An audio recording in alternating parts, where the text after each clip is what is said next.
કિસ્મત અને કર્મનું મહત્વ. કિસ્મત ક્યારે બદલાય છે? આ એક એવો અગમ્ય પ્રશ્ન છે જે દરેક વ્યક્તિના જીવનમાં ક્યારેય ન ક્યારેય ઉપજે છે. શું કિસ્મત પહેલેથી લખાયેલી હોય છે કે પછી આપણા કર્મ તેને બદલવાની શક્તિ ધરાવે છે? આ પ્રેરણાદાયક વાર્તા મારફતે આપણે શીખીશું કે કેવી રીતે ધીરજ, મહેનત અને સાચા દિશામાનના પ્રયાસોથી કિસ્મતના ચક્રને ફેરવી શકાય છે. આજની વાર્તા કથાની શરૂઆત એક નાના ગામ શિવપુરથી થાય છે, જે ઘણાવટ ધરાવતા જંગલોથી ઘેરાયેલું હતું. ગામ ખૂબ સુંદર હતું અને ત્યાંના હવામાં શાંતિ ઝળકતી હતી. ગામના લોકો સીધા-સાદા, મહેનતી અને ઈમાનદાર હતા. જો કે શિવપુર કુદરતી સ્ત્રોતોથી સમૃદ્ધ હતું, પરંતુ ત્યાંના લોકો કિસ્મત પર વધુ વિશ્વાસ રાખતા હતા. ગામમાં એક ખેડૂત પરિવાર રહેતો હતો. આ પરિવારના વડા બે ભાઈઓ રામ અને શ્યામના પિતા હતા. પિતા મહેનતના મહત્વમાં માનતા હતા અને પોતાના બે પુત્રોને પણ આવું શીખવતા હતા. રામ અને શ્યામની જિંદગી. રામ પિતાની માર્ગદર્શિકાને અનુસરતો મહેનતી અને ઈમાનદાર વ્યક્તિ બન્યો. તે માનતો કે મહેનત જીવનનું સત્ય છે. બીજી તરફ શ્યામ કિસ્મતને મહત્વ આપતો હતો અને મહેનતથી દૂર રહેતો. પિતાના અવસાન પછી રામે પિતાની જમીન સંભાળી. શ્યામ ચોપાલ પર કિસ્મતના આશરે જીવતો રહ્યો. ગુરુજીનો આગમન. એક દિવસ ગામમાં વિદ્વાન ગુરુજી આવ્યા. રામ અને શ્યામ બંને તેમના પાસે ગયા. ગુરુજી કહે, કિસ્મત બદલાય છે, પરંતુ તે માટે ધીરજ અને મહેનત જરૂરી છે.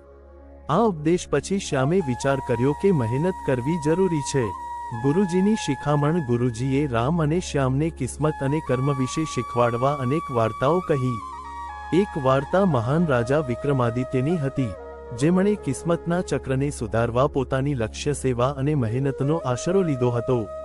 પરિવર્તન અને પરિશ્રમના ફળ. ગુરુજીના માર્ગદર્શનને અનુસરી રામ અને શ્યામને પોતાના જીવનમાં પરિવર્તન લાવ્યું.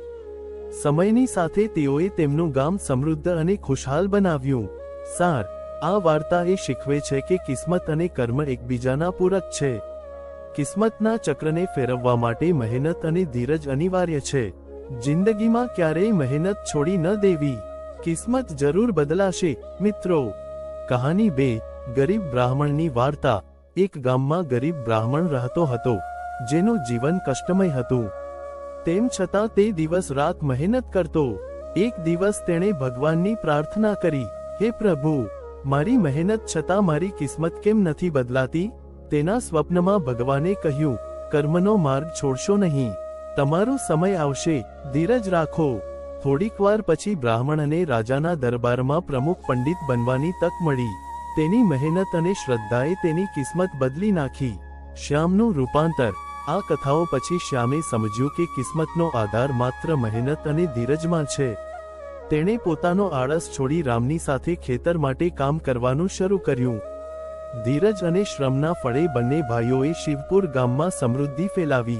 ગુરુજીની અંતિમ શિખામણ. ગુરુજીએ કહ્યું, કિસ્મત એ એક ગોળચક્ર છે જે સદાય ફરતું રહે છે.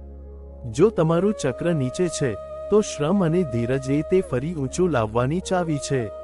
મહેનતનો ફળ સદાય મળે છે, જો આપણે સચોટ દિશામાં કામ કરીએ. આ કથા આપણને શીખવે છે કે જીવનમાં કિસ્મત અને મહેનત એકબીજાના પૂરક છે. શ્રમ અને ધીરજ જ કુશળ જીવનના હરીફ છે. તમારા જીવનમાં કિસ્મત બદલવી છે? મહેનત કરો, ધીરજ રાખો અને જીવનના દરેક કઠિન પરિસ્થિતિઓને સફળતા તરફ ફેરવવા માટે આત્મવિશ્વાસ રાખો. મિત્રો, આશા રાખું છું કે આ વિડિયો તમને પસંદ આવ્યો હશે. આવા જ વિડિયો જોવા અમારી ચેનલને સબસ્ક્રાઇબ કરો અને બાજુમાં પહેલા બેલ આઇકન બટનને અવશ્ય દબાવો, જેથી અમારા નવા વિડિયોનું નોટિફિકેશન તમને સૌથી પહેલા મળી રહે અને તમે અમારા વિડિયોથી તમે વંચિત ન રહો. તો મિત્રો, હવે મળીશું નવા વિડિયો સાથે, નવા ટોપિક સાથે, નવી જાણકારી સાથે. ત્યાં સુધી બધાને હર હર મહાદેવ, રાધે રાધે, જય માં બુટ ભવાની. બધા લોકોએ વિડિયોને અંત સુધી જોયો તે બદલ બધાનો ખૂબ ખૂબ આભાર. ધન્યવાદ.